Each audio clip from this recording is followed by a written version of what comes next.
Quienes son asiduos consumidores de teorías conspirativas que hablan de grandes logias dominando el mundo, guardan un capítulo aparte para todo lo referido a fiestas privadas.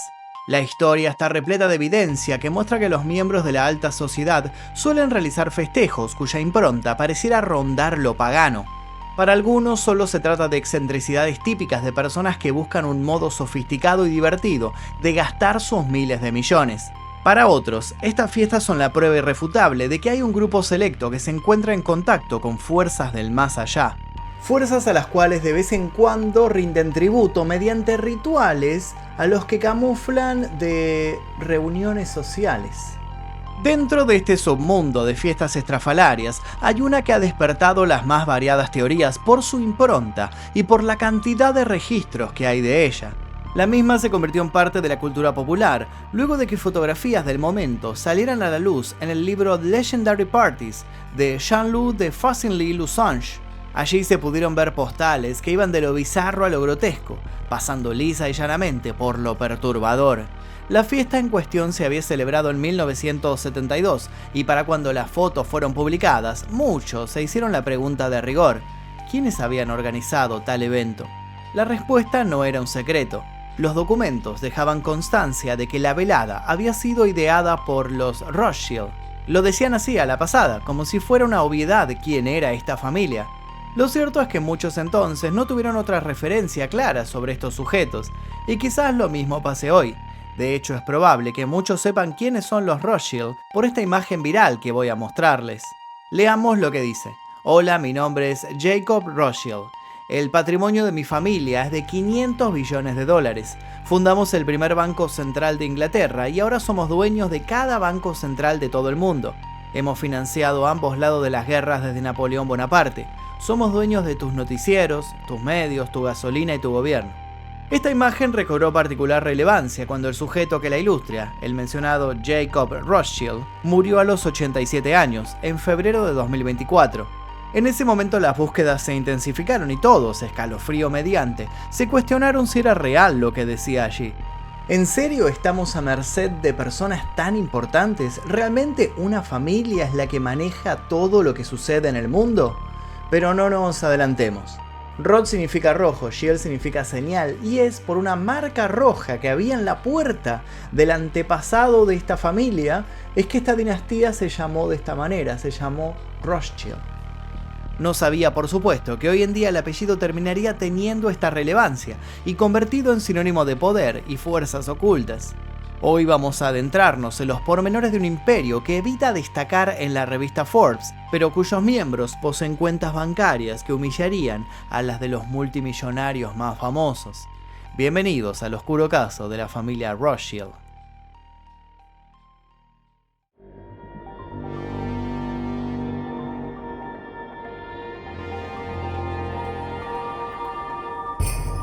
Inicia una dinastía.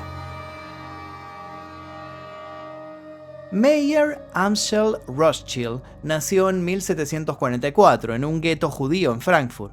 Era hijo de un comerciante y orfebre del lugar y se esperaba de él algo muy concreto.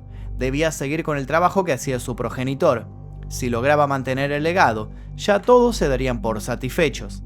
Pero Meyer no estaba en sintonía con lo que se auspiciaba para él. Desde muy temprana edad el joven empezó a sobresalir por su capacidad para ganarse la confianza de todos a su alrededor. Al tiempo que su barrio iba en decadencia, Meyer empezó a elevarse de entre los otros. Más temprano que tarde dejó en claro sus ambiciones y terminó ligando el negocio familiar con quien sería un héroe del ejército imperial alemán.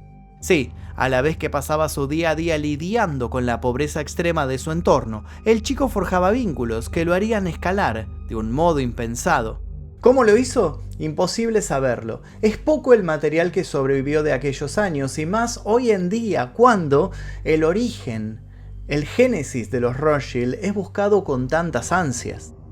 Lo que queda claro es que en determinado momento Meyer generó un trato estrecho con la mismísima corte de Guillermo de Essen. Tenía 16 años en ese momento y el mundo por delante. Tras pasar una temporada dedicada al cambio de monedas, el muchacho se hizo un lugar en la prestigiosa casa bancaria Oppenheimer en Hannover.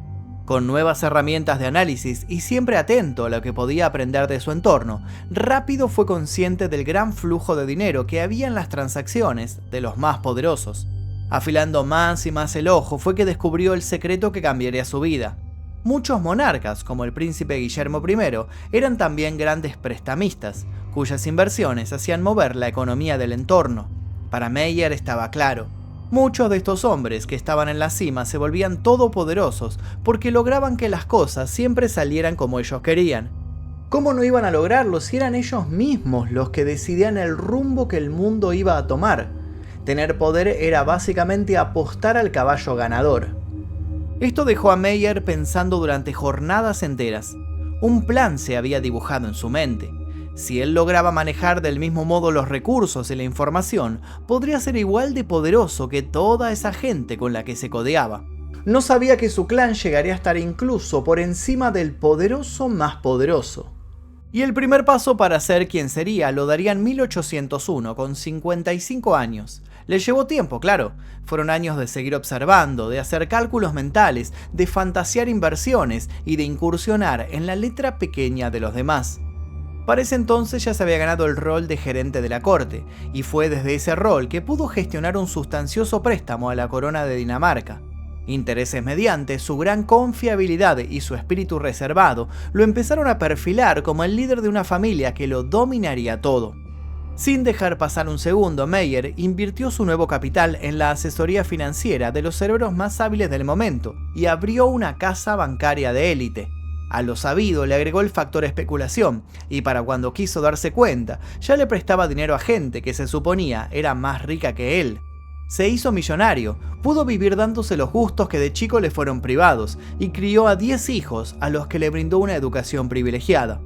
Esta podría ser simplemente la historia de un sueño cumplido, pero es mucho más que eso. En 1812, antes de dejar este mundo, el hombre reunió a su descendencia masculina y les dijo sin titubear que ahora les tocaba a ellos hacer su parte. No fue una sugerencia, fue una orden. Les dijo que a partir de entonces debían hacer dos cosas: perpetuar el apellido y crear un cerco alrededor de ellos. Nadie debía nunca saber qué ocurría puertas adentro. Tenían que ser herméticos, sigilosos y nunca llamar la atención. Tenían que priorizar el apellido familiar ante todo, siempre. Les dijo que si seguían al pie de la letra estos pasos tocarían la cima. Y hoy podemos decir que tenía razón. Encumbrándose en el poder. Si bien el devenir de toda la descendencia de Rothschild fue trascendente para que se llegara donde se llegó, fue el tercer hijo de Meyer el que se encargaría de demarcar los logros más importantes en los siguientes años. Este hijo se llamaba Nathan. Nathan se fue del gueto a los 22 años y se instaló en Inglaterra, donde se convirtió en un importante comerciante de telas. A su vez era invitado a las más opulentas reuniones, dado que su familia era la principal inversora en la construcción de estratégicas obras de infraestructura. De madrugada y en esas reuniones, Nathan fue consiguiendo entre copa y copa más y más valiosa información sobre los negocios y la política de aquellas tierras. Al igual que su padre, tomó nota mental de todo y atesoró cada detalle. Cuando lo creyó necesario, se trasladó a Londres y con un panorama bien concreto de las relaciones internacionales, empezó a ejercer de prestamista para países extranjeros. En esas labores se encontraba cuando llegó a sus manos un encargo clasificado. Era un encargo de enormes magnitudes. El gobierno británico quería que los Rothschild lo ayudaran a derrotar a Napoleón Bonaparte, cuyos ejércitos estaban en auge. Es en este preciso momento cuando el mito empieza a tejerse. Algunos dicen que efectivamente esta acaudalada familia fue un aporte vital para que la guerra se inclinara en contra de Napoleón. Otros van más allá y dicen que el rol de Nathan no se quedó solo en la financiación de las tropas que conducirían el destino hacia la mítica Waterloo, donde Bonaparte recibiría un duro revés. Según sostiene una parte de la historia, Nathan tenía montadas por toda Europa una serie de postas con un único fin: conocer la primicia de cómo terminaría todo. Haciendo uso de hombres a caballo, barcos, palomas y otras cuantas virtudes, el joven habría conseguido, según se cuenta, enterarse de la derrota de Napoleón casi 2 días antes que el mismísimo gobierno británico. ¿Y qué hizo con este umbral de ventaja? Lo mejor que sabía hacer: negocios. Sin dar mayores explicaciones, se deshizo de muchas acciones, generó pánico, hizo que todos supusieran lo peor y lo imitaran, y finalmente recompró acciones a precios por el piso. Tan solo 48 horas después, la bolsa se disparó y sus arcas explotaron. Si esto llegara a ser cierto, es imposible saber cuánta ganancia podría haber generado una estrategia de estas magnitudes. Los más escépticos, sin embargo, dicen que esta historia sería falsa y que habría comenzado a circular en un panfleto en 1846, firmado por un enigmático Satán. Por otro lado, una profunda investigación realizada por periodistas e historiadores en 2015 aseguró que todo esto sería solo una suerte de leyenda que ganó prestigio al quedar incluida por ingenuidad y algo de impericia en la Enciclopedia Británica. Sí es cierto lo que luego saldría a la luz, que al tiempo que se sucedían estas guerras napoleónicas, los Rothschild también tenían influencia en la economía francesa. Los más extremistas aseguran que la familia había financiado, de hecho, parte de las tropas de París.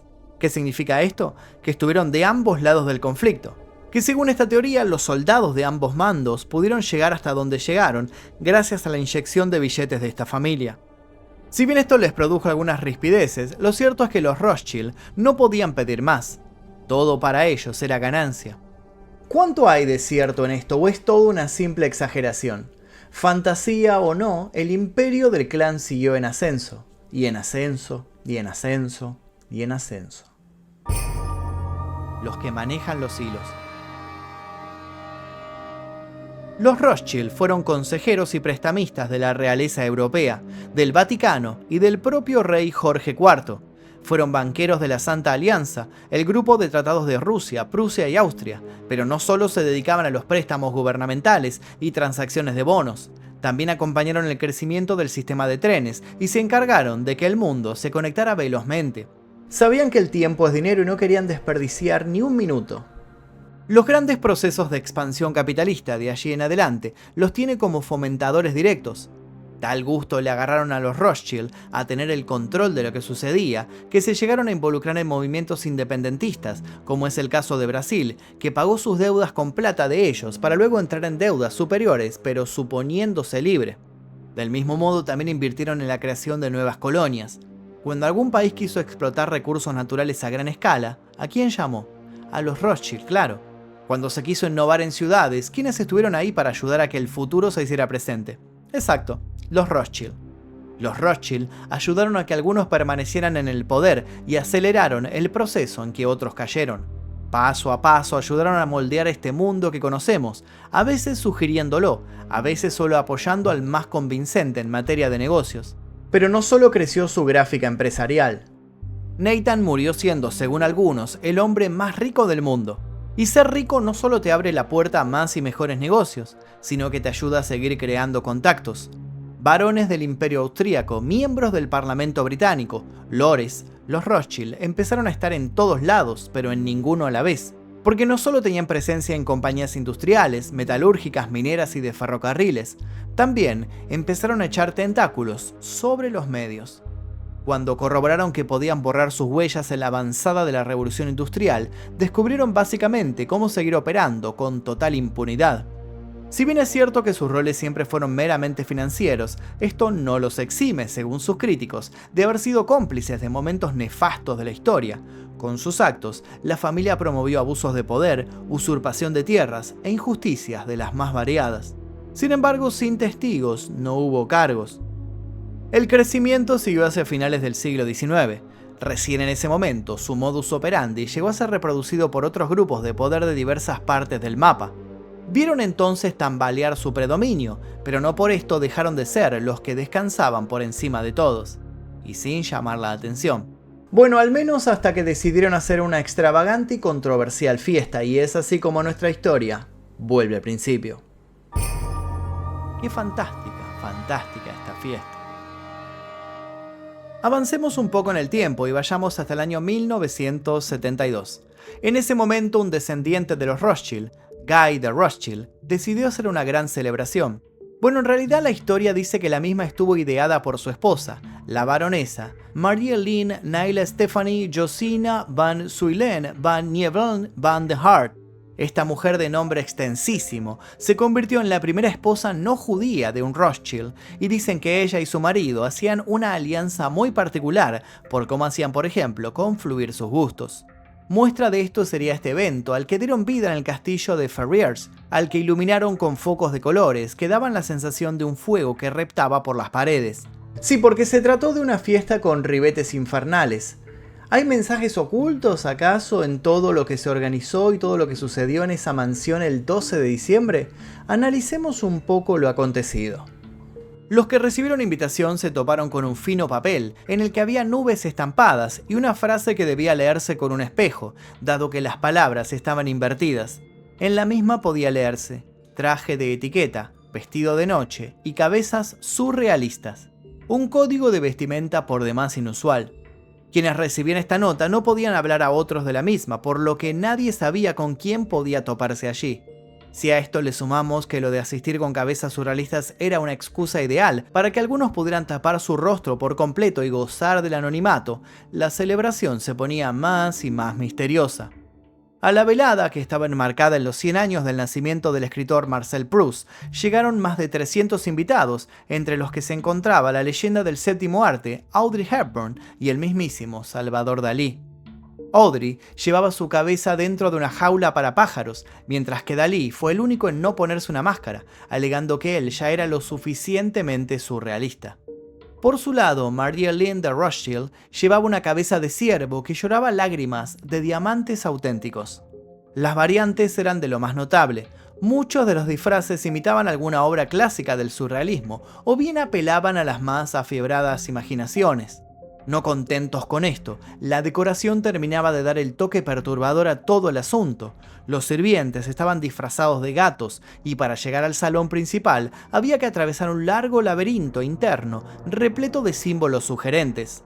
Los centros de mesa incluían muñecos desmembrados, animales disecados, maniquíes en extrañas poses y toda una parafernalia que bien podría hacer pensar en un servicio fúnebre colorido y repleto de guiños subliminales. Como mencionamos, mucho de esto pudo conocerse gracias al registro fotográfico que hubo de toda la fiesta. Sin embargo, no hay una sola imagen de lo que ocurría en cada una de las 80 habitaciones del castillo, a las que solo podían acceder los asistentes, que hubieran recibido un código particular, evento exclusivo o ceremonia secreta. A lo largo de los años han salido miles de análisis que ponen su ojo en las diferentes aristas de esta críptica noche. ¿Era todo ese simbolismo algo netamente lúdico? ¿O como algunos sugieren fue aquello la antesala a una celebración Illuminati de la alta alcurnia? Y si esta última fuera la opción correcta, ¿cuál fue la razón de la ceremonia secreta? ¿Se realizaron rituales o sacrificios humanos? ¿Con qué fin? ¿Agradecimiento a fuerzas del más allá? Quizás la influencia de los Rothschild había llegado tan lejos que no se habían conformado con tener contactos en este plano. ¿Acaso se abrieron portales hacia un submundo?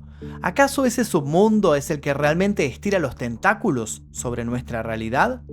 Sea como sea, si esto llegara a ser cierto, si fuerzas del inframundo estarían pactando con mortales, no suena ilógico que lo hicieran justamente con esta familia, ¿verdad? Por eso los rumores sobre los Rothschild solo atinaron a aumentar, a la par de su fortuna, su prestigio y su influencia. Una influencia que se puede rastrear hasta nuestros días y sus actuales conflictos. Actualidad. Jacob Rothschild, el hombre del que hablamos al comienzo de nuestro relato, estuvo muy ligado a la causa sionista. Resulta que Edmund James de Rothschild, nieto del patriarca e hijo menor de James de Rothschild, fue uno de los grandes promotores de la idea de establecer una patria para el pueblo judío. A su vez, Lionel Walter Rothschild, el segundo Lord Rothschild, jugó un papel central en abrir paso a la posibilidad de la creación del Estado de Israel, dado que estuvo tras el documento mediante el cual el gobierno británico anunciaba su apoyo a la creación de un hogar nacional para el pueblo judío en Palestina. Este documento se considera por muchos como el mayor acontecimiento en la vida judía en miles de años. Dorothy de Rothschild no se quedó atrás y dio vida a Yad HaNadiv, una fundación filantrópica que financió la construcción del Parlamento, de la Corte Suprema y de la Biblioteca Nacional de Israel. Es por todo esto que este clan es muy venerado en esas tierras, donde se les rinde constante tributo y se los tiene como objeto de admiración. Justamente por este constante apoyo al pueblo judío es que muchos creen que los Rothschild tienen tanta mala reputación. En el propio archivo de la familia Rothschild hay una exhibición de varios afiches satíricos donde se representa a los banqueros como seres monstruosos y ávidos de ganancias. Se trata de caricaturas que exageran peyorativamente características físicas adjudicadas a la comunidad judía. No son pocos los historiadores que creen que el antisemitismo y las teorías de la conspiración van de la mano, más movidas por los prejuicios y las concepciones estigmatizantes que por hechos fácticos. ¿Es entonces esta dinastía víctima de una mala fama? ¿Qué creen ustedes? Mientras tanto, su apellido sigue generando un magnetismo sin igual. Un musical de Broadway titulado The Rothschild fue nominado para un premio Tony en 1971. Del mismo modo, el nombre Rothschild es mencionado por Aldous Huxley en su novela Un Mundo Feliz, al momento de hacer un recuento de las personas más ricas del mundo. Lejos de cualquier otra metáfora, la palabra Rothschild fue durante los siglos XIX y XX un sinónimo de riqueza sin fin en Francia. En la actualidad la familia tiene acciones en empresas como Meta, Johnson & Johnson y Pfizer, por lo que también se la ha envuelto en teorías conspirativas referidas a esta última pandemia. Para quien no lo sepa, Pfizer fue justamente una de las empresas dedicadas a desarrollar una de las principales vacunas contra el COVID. No faltan quienes sugieren que la gripe misma pudo estar financiada por esta familia, sobre todo si volvemos a su lógica de siempre jugar para ambos bandos.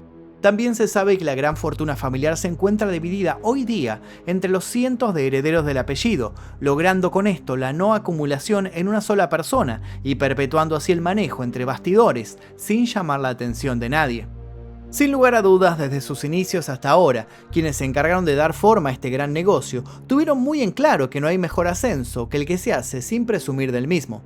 Los Rothschild siguen dejando que sean otros los que ponen el nombre, mientras ellos, según se cree, son los que siguen sin prisa pero sin pausa, dando cuerda al mundo. La gran pregunta es, si en serio lo dominan todo, ¿cuál es el final que le escribieron a la humanidad? Si ya promovieron pestes, guerras y conflictos internacionales de todo tipo, ¿qué sorpresas poco agradables nos guardan para el futuro?